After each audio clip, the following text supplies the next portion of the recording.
Footsteps on the roof. There's a twinkle in my eye.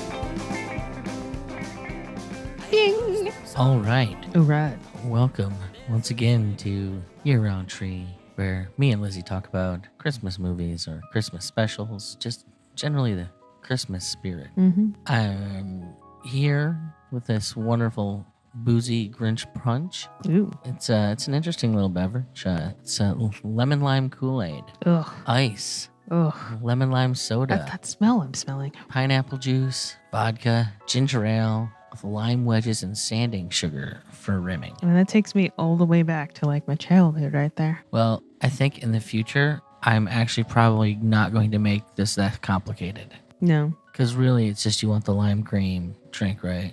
Basically, yeah. I'm just going to try and find some Ecto Cooler and just mix Ecto Cooler with vodka. Just put some vodka. Yeah. That would work. It seems like the more appropriate way to make this drink. Yeah, that might be accurate. I'm feeling pretty festive, though. I've had enough of it. Yeah, no, I've got my my old fashioned Vassel here, and I mean, you know, I'm not gonna knock your drink. It smells like I said, like my childhood, but you know, this is just your classic cider and spices and fruits and brandy. And maybe we'll swap at some point if I'm feeling There's I'm presuming some nuts in there if you got fruits and stuff. It's just fruitcake in a glass. It's not quite, but it is one of those old fashioned drinks. So I'm kind of surprised there's not like egg fluff or something in it. Like they used to do all sorts of weird stuff to drinks back in the day. So I've been noticing a theme, Liz. What's that? Is there something about Christmas that just gets your motor revved up? I mean, it's the most wonderful time of the year, and what would make the most wonderful time more wonderful is, you know, a little I only asked because you showed up to this recording with nothing but pine garland wrapped around you. hey, you know. And I mean, it's an approach. I didn't feel like you needed to work that hard to get my engines revved up. So maybe it's just like that Christmas gets you revved up and you just feel like it. I mean, you know, if you're gonna sit in front of a fire, and I mean, you're wearing the hula skirt sweater over there. I wasn't sure which way to go with it. You know, Well, the hula skirt sweater is always the appropriate choice if you're me. They won't let me wear a dashiki, so this is what we get. Okay, fair enough. So what are we here to talk about today, Liz? I'm gonna let you lead because my brain hurt too much during this one. Oh boy.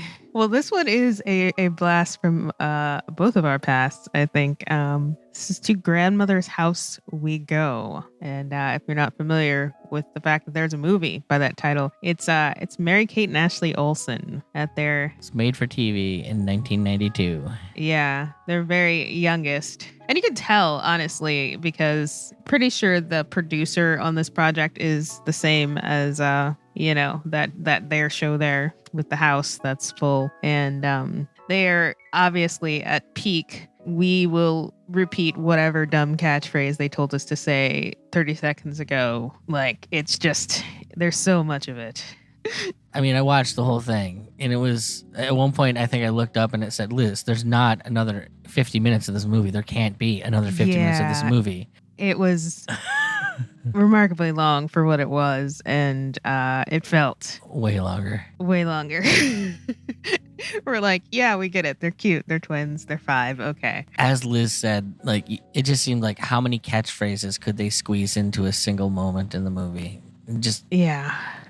All the dialogue they got was catchphrases from the old TV show. The other thing that I personally noticed, all the things I noticed, I couldn't pay attention to like the little things in this movie for the most part. Yeah. The Olsen twins apparently are the bitchiest fucking kids that have ever existed, even when they were children. Well, I mean, I think part of the issue is they liked the sassy kid thing, and so you know you encourage a kid who already maybe has some tendencies to be even more sassy, and just everything that comes out of their mouth is just like mer adults. I'm a sassy kid. Yeah, it was pretty fucking insufferable. Like, it's no wonder they grew up to be the weird fucking adults they are, because holy shit, what weird kids they were. Yeah, for sure. I mean, that had to be a weird life. They were ridiculously famous at just an absurdly young age. So, yeah, I suppose you get what you get. I think this was filmed in California because I mean, honestly, I don't know if they do Christmas in California, but it's like the least Christmassy set dressing I think I've ever seen in a movie. Like there are movies like Die Hard that are technically not Christmas movies, but have more Christmas set dressing than this movie. Well, I don't think they knew what kind of movie they wanted to make. Maybe not.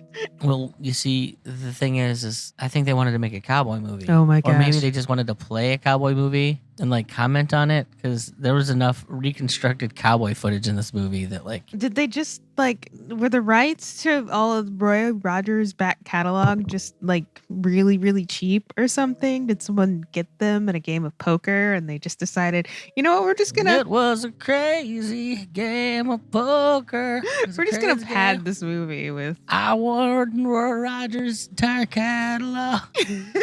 random stock footage and old. Well, it's not random. They built a character around it. No, you're right. They did. Eddie, the delivery guy, that's its own whole thing. Because as a person who works for a delivery company, like there are a lot of parts of his character that just would not work out. Who knows, Liz? Maybe it was different in the 90s. Maybe. You gotta remember, this movie was made like a decade before 9/11. Yeah, I suppose that's true. We have no conception of what the world was like at that point.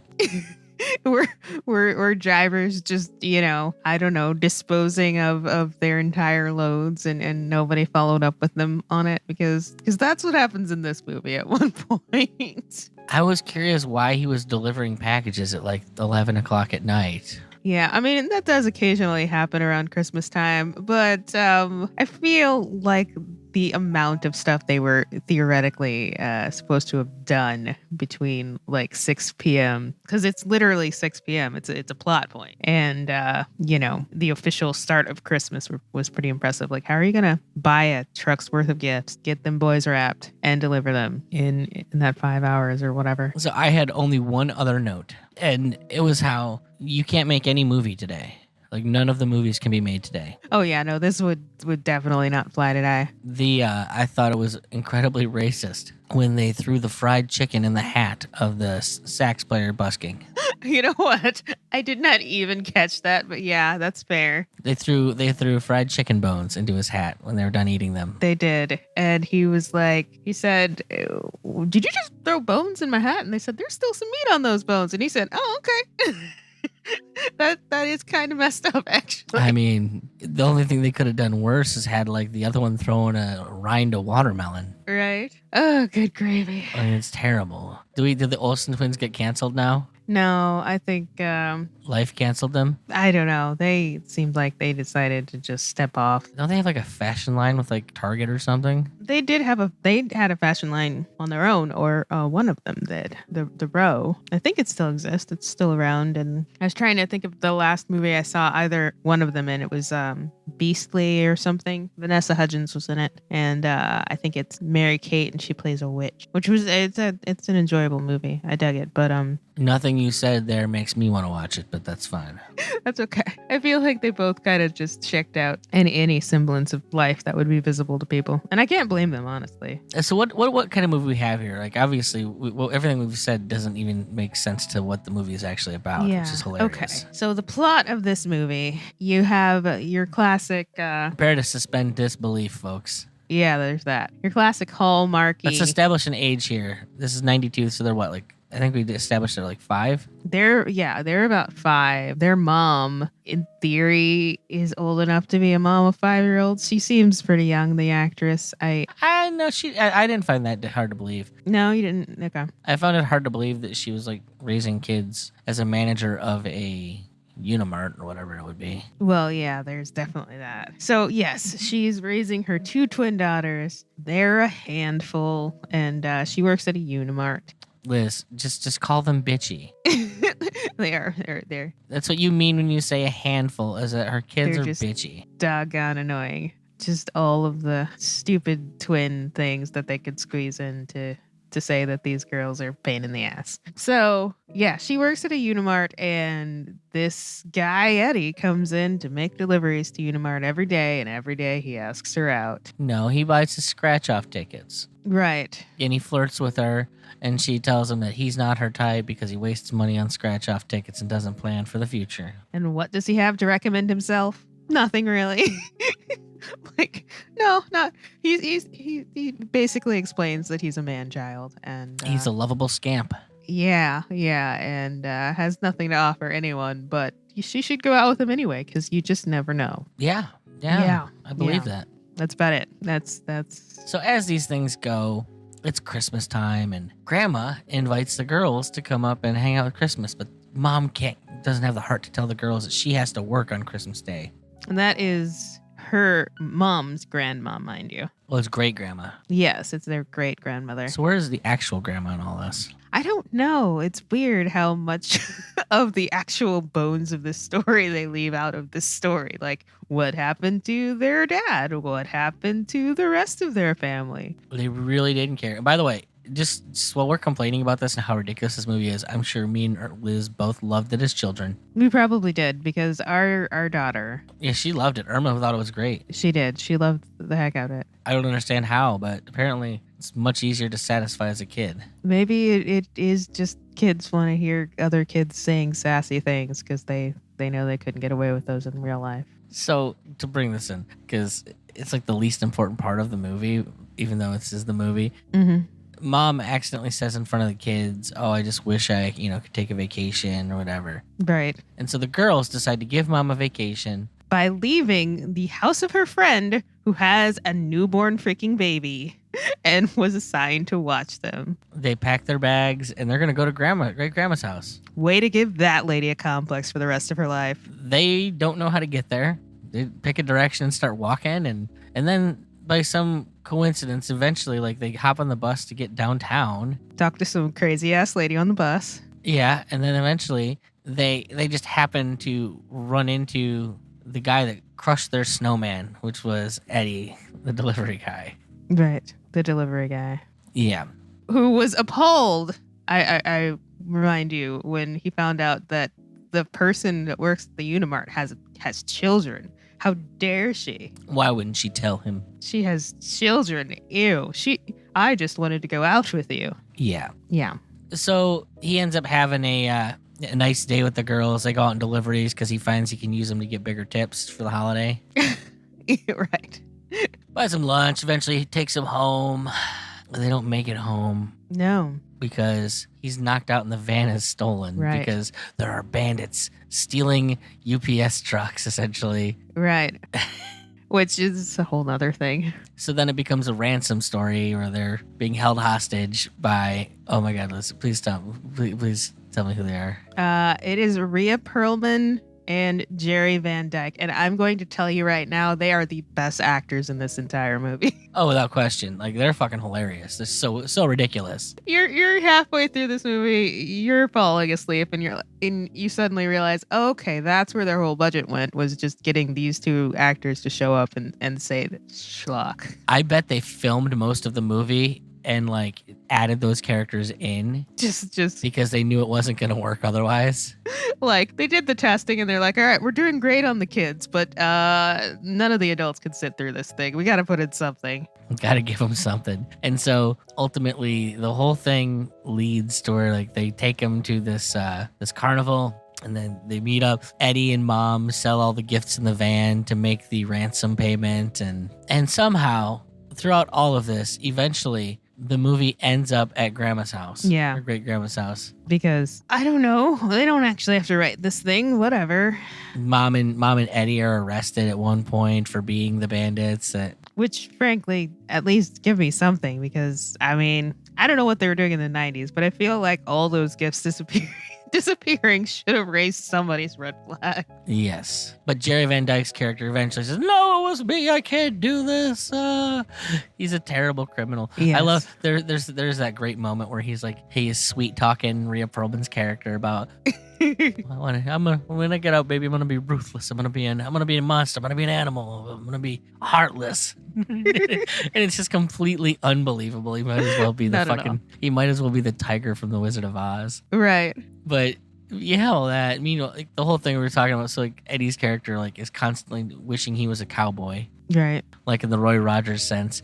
And so every time he talks about something, like they intersplice all this back footage of old cowboy movies in like black and white. Yeah. And he sings a few songs also. Yeah, he does. He does sing some cowboy songs. One of the small bits of music that are actually in this movie. So, they weren't paying for a composer either. And once again, throughout all this, the Olsen twins are just being fucking bitchy. They're pretty insufferable, folks. Like at one point they call the waitress to make sure he pays his bill at the restaurant. Yeah, I was going to do that. Like, what the heck? Yeah. Who are you, kid? I mean, apparently they're kids that are not going to be kidnapped for long because eventually, the minute they find out that they're not elves working for Santa, all bets are off. They're like, fuck you guys. Pretty much. I really enjoyed the fact that why are they doing a lotto drawing on Christmas Day? Like a live lotto recording lava. I don't even understand any of it. Because this world is stupid and they don't know how to Christmas. That's why.